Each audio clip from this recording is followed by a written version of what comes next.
Ellen DeGeneres talk show returns for its 19th and final season following a year of controversy that called the host's workplace conduct and her general demeanor into question. The show is hoping to put all that behind in the final season as it seeks to do a bit of a victory lap that highlights the show's past with an all-star roundup of guests and fan-favorite highlights. "This is going to be a thank you to everybody, because the show doesn't happen without the support of fans," DeGeneres said during a production break on The Ellen DeGeneres Show, which returned Monday. Also to be spotlighted, the show's philanthropy, which included far more than product giveaways. "We're going to check in with people that we've helped through the years, and people that have paid it forward," DeGeneres said. That includes a Las Vegas educator who opened her own wallet for students in need and whose school was rewarded by the show with a new library and other resources. "I want people just to really remember what the show has been," the host said.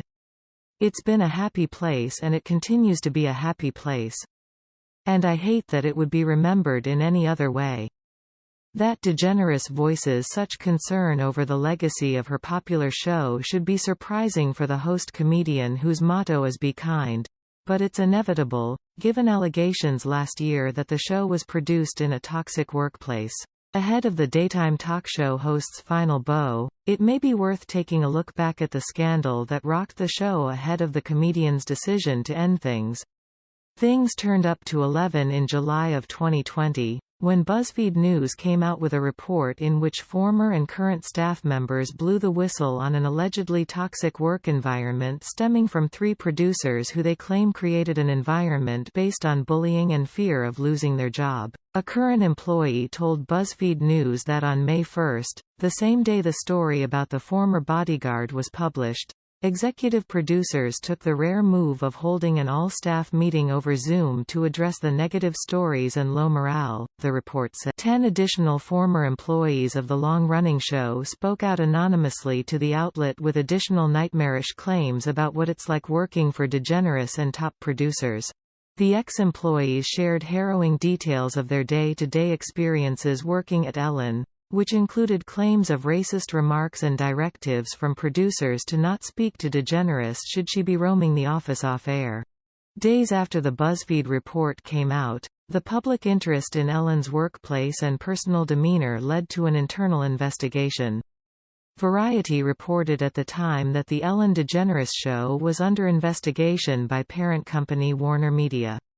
A memo was sent to the show's staffers announcing that a team had been assembled alongside a third-party organization to interview current and former employees about what was happening behind the scenes of. Things also took a turn when BuzzFeed News published another bombshell report alleging that producer Kevin Lehman was guilty of alleged sexual misconduct. Ex-staffers claimed he solicited oral sex at a company party in 2013. While another ex-staffer claimed to have seen the exec grab a production assistant's penis on a different occasion. Another staff member claimed they saw Lehman grope a production assistant and kiss his neck. Nearly a dozen employees also stated that it was not unusual for Lehman to make crude and sexual jokes in the office. Lehman denied the allegations. Warner Brothers offered a statement to Fox News at the time, explaining that they take the recent allegations around the show's workplace culture very seriously. The statement explained that in order to determine the validity and extent of publicly reported allegations and to understand the full breadth of the show's day-to-day culture, many current and former employees were interviewed. DeGeneres addressed the scandal for the first time in a letter to staff members that was obtained by The Hollywood Reporter. In it, she addressed the ongoing scandal and apologized to her staff and committed to doing better. "On day 1 of our show, I told everyone in our first meeting that the Ellen DeGeneres Show would be a place of happiness. No one would ever raise their voice, and everyone would be treated with respect," she began. "Obviously, something changed, and I am disappointed to learn that this has not been the case. And for that, I am sorry. Anyone who knows me knows it's the opposite of what I believe and what I hoped for." DeGeneres continued, explaining that as the show has grown exponentially, she has had to turn to others to self-manage, which some employees did not do. "That will now change and I'm committed to ensuring this does not happen again," she stated. A spokesperson for Warner Brothers confirmed to Fox News in August of 2020 that executive producers Ed Glavin and Kevin Lehman and co-executive producer Jonathan Norman had been let go from the show following the investigation. Staff learned of the situation by way of a virtual meeting that DeGeneres herself hosted. At the time, DeGeneres issued a second apology to her staff in the video call that expanded on her letter. In it, she noted that she is not a perfect person. The Emmy winner added, "I'm hearing that some people felt that I wasn't kind or too short with them, or too impatient. I apologize to anybody if I've hurt your feelings in any way."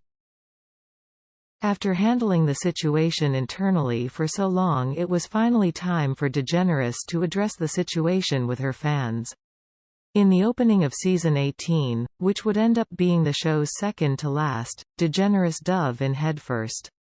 "As you may have heard, this summer there were allegations of a toxic work environment at our show, and then there was an investigation.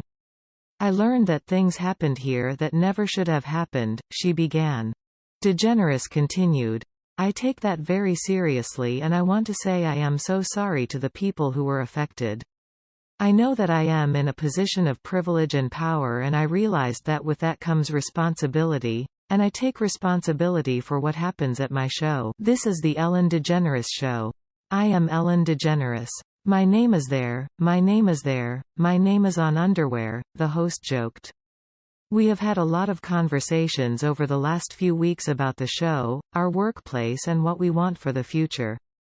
We have made the necessary changes and today we are starting a new DeGeneres then addressed accusations that she is much different on air than in person despite her pledge to be kind. There were also articles in the press and on social media that said that I am not who I appeared to be on TV, because I became known as the Be Kind lady. And here's how that happened. I started saying, be kind to one another, after a young man named Tyler Clementi took his own life after being bullied for being gay." DeGeneres, she added, "I thought the world needed more kindness and it was a reminder that we all needed that, and I think we need it more than ever right now. Being known as the Be Kind lady is a tricky position to be in. So let me give you some advice out there. If anybody's thinking of changing their title or giving yourself a nickname, do not go with the Be Kind lady. Don't do it." DeGeneres jokingly, she took on a more serious tone as she said, "The truth is I am that person that you see on TV. I am that person that you see on TV. I am also a lot of other things. Sometimes I get sad, I get mad, I get anxious, I get frustrated, I get impatient. I am working on all of that. I am a work in progress. I'm especially working on the impatience thing, and it's not going well because it's not happening fast enough." After bleeding viewers as a result of the scandal, Ellen announced that she had decided to end her talk show after season 19. "When you're a creative person, you constantly need to be challenged, and as great as this show is, and as fun as it is, it's just not a challenge anymore," she told The Hollywood Reporter at the time. She later announced the news to her fans on her show. However, she saved the juiciest revealed for a sit-down interview with Today co-host Savannah Guthrie. The interview proved to be a bit of a setback for the star, who seemed to place the blame on critics rather than herself, as she'd claimed to in her various apologies. "I have to say, if nobody else is saying it, it was really interesting because I'm a woman, and it did feel very misogynistic," DeGeneres claimed at the time. When anchor Guthrie asked if the Emmy winner felt cancelled, she responded, "I mean, I really don't understand it. I still don't understand it. It was too orchestrated. It was too coordinated." DeGeneres said she felt confused and hurt above all. "For me to read in the press about a toxic work environment when all I've ever heard from every guest that comes on the show is what a happy atmosphere this is and what a happy place is," she said. DeGeneres noted that there are 255 employees that make up her show, so she doesn't know how I could have known the alleged behavior was going on. There are a lot of different buildings.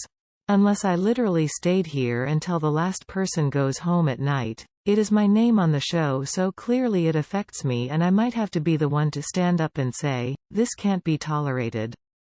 But I do wish someone came up to me and said, hey, this is something you should. No, I do not have thick skin. I am extremely sensitive to the point that this is not healthy how sensitive I am. When something is coming back at me that I know is not true, I guess I could take 1 or 2 of those shots, but 4 months in a row took a toll on me, DeGeneres admitted. Regardless of the controversy, DeGeneres is bowing out of TV, claiming that ending after season 19 was the plan all along and that the controversy had nothing to do with it. I think 19 is a great number. 1 is the beginning and 9 is the ending, she said, employing the sort of whimsical line she tosses off easily.